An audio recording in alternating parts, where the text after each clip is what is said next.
दोस्तों Tata Motors commercial vehicle segment जिसका company ने रीनेम कर दिया टाटा मोटर्स लिमिटेड। अब ये कंपनी का लिस्टिंग आपको 45 से 60 दिनों के अंदर देखने को मिलेगा। इसका लिस्टिंग प्राइस क्या होगा उसके ऊपर डिस्कशन करने वाले हैं। लेकिन अगर आपको जानना है कि लिस्टिंग डेट क्या है तो आप दोस्तों यहाँ पर कल का वीडियो देख सकते हो। मैं आई बटन के ऊपर वीडियो का लिंक आपको प्रोवाइड कर रहा हूँ, वहाँ से जाकर आप वीडियो को देख सकते हो। उस वीडियो में हमने डिस्कस किया है कि टाटा मोटर्स का जो लिमिटेड कंपनी है, जो कमर्शियल व्हीकल सेगमेंट है, उसका लिस्टिंग प्राइस क्या हो सकता है और उसके ऊपर हमने डिस्कशन किया है लिस्टिंग डेट क्या हो सकता है, उसके ऊपर जाकर आप देख सकते हो। तो चलिए दोस्तों अब बात करते हैं कि एग्जैक्ट लिस्टिंग प्राइस क्या हो सकता है टाटा मोटर्स लिमिटेड का। अब देखिए सभी को पता है कि टाटा मोटर्स लिमिटेड का जो शेयर है वो आपको यहाँ पर 660 रुपये पर 14 अक्टूबर को देखने को मिला। 14 अक्टूबर को 660 रुपये पर देखने को मिला। फिर उसके बाद यहाँ पर जो डीमर्जर हुआ उसके बाद 400 रुपये पर आपको यहाँ पर टाटा मोटर्स का जो पैसेंजर व्हीकल लिमिटेड का शेयर है वो देखने को मिला। तो उसके बाद जो वैल्यू बचा है 260 रुपये, वो लोग अनुमान लगा रहे हैं कि टाटा मोटर्स लिमिटेड जिसका नाम है कमर्शियल व्हीकल, ये वाला जो बिजनेस है इसको वैल्यूएशन मिलेगा 260 रुपये का। और इसमें 60% जो वैल्यूएशन होल्ड करता है वो पैसेंजर व्हीकल सेगमेंट है और 40% जो वैल्यूएशन होल्ड करता है वो है कमर्शियल व्हीकल सेगमेंट। अब दोस्तों ध्यान से समझिए पूरा मामला क्या है। अब जो लिस्टिंग के सबसे इंपॉर्टेंट रूल्स है वो है एनएससी बीएसई से अप्रूवल, जिसके लिए कंपनी ने एप्लीकेशन फाइल करी है और उसकी जो डेट है वो आपको नवंबर की एंड में या दिसंबर के मिड में देखने को मिल सकती है। अब यहाँ पर मैं आपको बता देता हूँ कि जो एनालिस्ट हैं उन्होंने क्या यहाँ पर एक्सपेक्टेशन रखी है Tata Motors commercial vehicle limited के लिस्टिंग प्राइस को लेकर। सो यहाँ पर आप देख सकते हो एम्बिट इंस्टीट्यूशनल इक्विटीज़, इन्होंने यहाँ पर दोस्तों कमर्शियल व्हीकल बिजनेस को काफ़ी अच्छा वैल्यूएशन प्रोवाइड किया है। इन्होंने कहा है कि वैल्यू अनलॉकिंग होगा कमर्शियल व्हीकल का, खास करके क्योंकि टाटा मोटर्स लिमिटेड जब एक मर्ज कंपनी थी तो सभी लोग ज़्यादा वैल्यू प्रोवाइड करते थे टाटा मोटर्स के पैसेंजर व्हीकल सेगमेंट को, यानी उनकी एसयूवीज़ को, उनकी पैसेंजर व्हीकल गाड़ियों को। लेकिन कोई इतना ज़्यादा वैल्यू नहीं करता था या कोई इतनी ज़्यादा बात ही नहीं करता था कमर्शियल व्हीकल की। लेकिन जब से डीमर्जर हुआ है अब लोगों को पता चला है कि कमर्शियल व्हीकल भी एक कंपनी है टाटा मोटर्स के अंदर जो बहुत ही अच्छा काम कर रही है। तो उन्होंने उसको हाईली रेट किया, लगभग वो सेटल होगा लिस्ट होने के बाद 380 रुपये पर, ये इनका मानना है। और उसके साथ साथ ग्लोबल रीच भी बढ़ेगा इवैको के एक्विजिशन के बाद, क्योंकि टाटा मोटर्स लिमिटेड ने डी मर्जर से पहले आई थिंक इवैको का एक्विजिशन कर लिया था। तो इसीलिए यहाँ पर उन्होंने एक री रेटिंग प्रोवाइड करी है अपसाइड के लिए और उनके मुताबिक यहाँ पर इसका जो वैल्यू है वो 380 रुपये प्रति शेयर रहने वाला है। अब दोस्तों यहाँ पर इन्होंने 380 का लिस्टिंग प्राइस एक्सपेक्ट किया है Tata Motors commercial vehicle segment को लेकर। उसके बाद उन्होंने एसबीआई की बात करी। एसबीआई सिक्योरिटीज़ ने क्या बताया? एसबीआई सिक्योरिटीज़ देखिए काफ़ी पॉजिटिव है।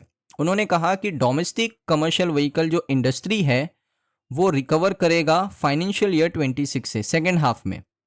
और उसके साथ साथ जीएसटी के रेट रिडक्शन आ गए, जो पहले 28% जीएसटी था अभी वो 18% हो चुका है। डिमांड के अंदर दोस्तों एक स्पाइक आया है, पिकअप आया है। इंफ्रास्ट्रक्चर, कंस्ट्रक्शन, लॉजिस्टिक सेक्टर के अंदर एक बूम आ रहा है। तो जो इंटीग्रेशन है इवैको ग्रुप का, मोस्ट लाइकली फाइनेंशियल ईयर 27 में आपको उसका इफेक्ट देखने को मिलेगा, जब कंपनी ग्लोबली अपनी जो कमर्शियल व्हीकल की जितनी भी गाड़ियां हैं, चाहे उसमें ट्रक्स हो चाहे उसमें बसेस हो, वो फाइनेंशियल ईयर 27 में आपको उसका इफेक्ट कंपनी के फाइनेंशियल्स में देखने को मिलेगा। लेकिन दोस्तों ग्लोबल कमर्शियल व्हीकल साइकिल भी काफ़ी अच्छा परफॉर्म कर सकती है, प्लस डोमेस्टिक तो अच्छा कर ही रही है।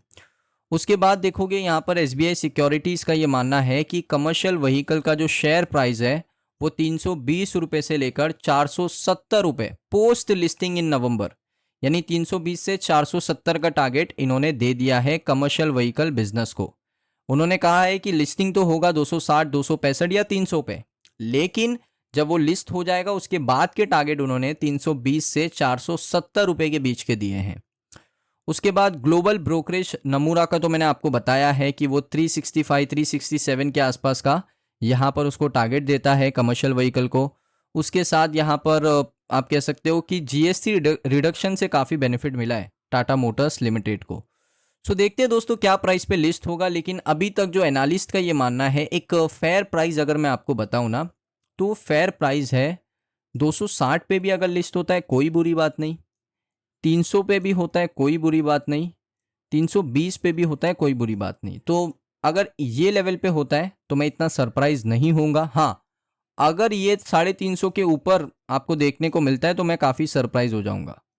तो मेरे हिसाब से 260 से लेकर 320 की जो रेंज है उसी के बीच में लिस्ट हो सकता है, चांसेस ज़्यादा वही हैं। अगर 350 के ऊपर लिस्ट होता है ना तो मैं काफ़ी सरप्राइज हो जाऊंगा कमर्शियल व्हीकल बिजनेस से। अब दोस्तों बात करेंगे कि यहाँ पर डी मर्जर से पहले ऐसे कौन से 3 चीज़ है जो हर एक इन्वेस्टर को सुन लेने चाहिए। अब यहाँ पर आप ध्यान से देखना, सबसे पहले लिस्टेड एंटिटीज आपको कौन सी है, Tata Motors commercial vehicle limited, not a listed entities, नाम चेंज हो चुका है, टाटा मोटर्स लिमिटेड, जिसमें आएगा ट्रक बसेस एसोसिएट ऑपरेशन वही कंपनी करेगी। सो यहाँ पर आपको याद रखना है पैसेंजर व्हीकल का जो सेगमेंट है उसमें आपकी जो एसयूवी आती है, जो कार्स आती है, जो पैसेंजर व्हीकल आती है वहाँ पर रहेगी। ईवी सेक्टर आपका कहाँ पर, अगर आपको ईवी में निवेश करना है तो आपको पैसेंजर व्हीकल, अगर आपको जैगवार और लैंड रोवर में निवेश करना है पैसेंजर व्हीकल, अगर आपको पैसेंजर व्हीकल गाड़ियों में निवेश करना है पैसेंजर व्हीकल, अगर आपको कमर्शियल व्हीकल के अंदर निवेश करना है जहाँ पर ट्रक्स बसेस एसोसिएट ऑपरेशंस होते हैं, तो वो कमर्शियल व्हीकल कंपनी आपकी है जिसका नाम है टाटा मोटर्स लिमिटेड। ये दोस्तों आप साफ कर लो। उसके बाद यहाँ पर आप देखोगे तो एक और इम्पॉर्टेंट चीज़ है कि रिकॉर्ड डेट क्या है।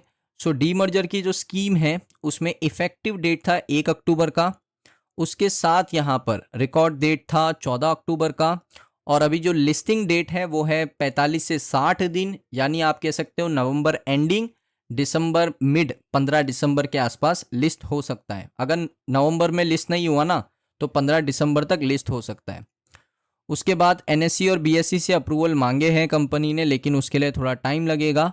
सो अभी के लिए आपको इतना ही जानने की ज़रूरत है कि टाटा मोटर्स कमर्शियल व्हीकल का जो बिज़नेस है उसको लेकर एनालिस्ट काफ़ी ज़्यादा बुलिश हैं, क्योंकि उसकी पहले बात ही नहीं हुई है। सब लोग बात करते थे पैसेंजर व्हीकल की, ईवीज़ की, जैगवार लैंड रोवर की, कोई कमर्शियल व्हीकल की इतनी बात ही नहीं करता था, क्योंकि वो बहुत ही बोरिंग बिजनेस के अंदर है, वो बहुत ही अंडररेटेड बिजनेस है, वो बहुत ही बोरिंग बिजनेस है, और इंडिया के अंदर बोरिंग बिजनेस ही सबसे ज़्यादा पैसा कमाते हैं। तो अभी दोस्तों दोनों कंपनी का डीमर्जर हुआ है, वैल्यू अनलॉक हुआ है। अब फाइनेंशियल देखना, उसको कंपेयर भी करेंगे, जब रिजल्ट आएंगे ना दोनों ही कंपनीज के हम फाइनेंशियल्स को कंपेयर भी करेंगे। अब दोस्तों एक और खबर आप देखिए, अंडररेटेड बिजनेस में क्यों कह रहा हूं वो देखिए। टाटा मोटर्स कमर्शियल व्हीकल की सेल्स 10% यहां पर बढ़ चुकी है। 37,530 यूनिट उन्होंने अक्टूबर में सेल की है, एक महीने में 37,530 यूनिट। मैं इसीलिए अंडररेटेड बिजनेस इनको कहता हूं, क्योंकि ये आप कह सकते हो इनकी कोई बात नहीं करता और ये इतना अच्छा सेल्स करते हैं। अगर आप उसको पिछले साल के अक्टूबर महीने से कंपेयर करोगे, 34,260 उन्होंने यूनिट्स को बेचा था उसी सेम महीने में, और इस साल अक्टूबर में 37,530 यूनिट को बेचा है। और इसमें जब अगर आप एवरेज पकड़ोगे ना, एवरेज पर व्हीकल, एवरेज पर यूनिट, तो वो पैसेंजर व्हीकल कंपनी से ज़्यादा है इनका। तो ये बहुत अच्छी बात है दोस्तों टाटा मोटर्स के लिए और Tata Motors commercial vehicle business के लिए। सो दोस्तों ये वीडियो आपको कैसा लगा कमेंट सेक्शन में बताइए। अगर आपको वीडियो अच्छा लगा वीडियो को लाइक करें। मिलता हूं मैं आप सभी लोगों को नेक्स्ट वीडियो के अंदर।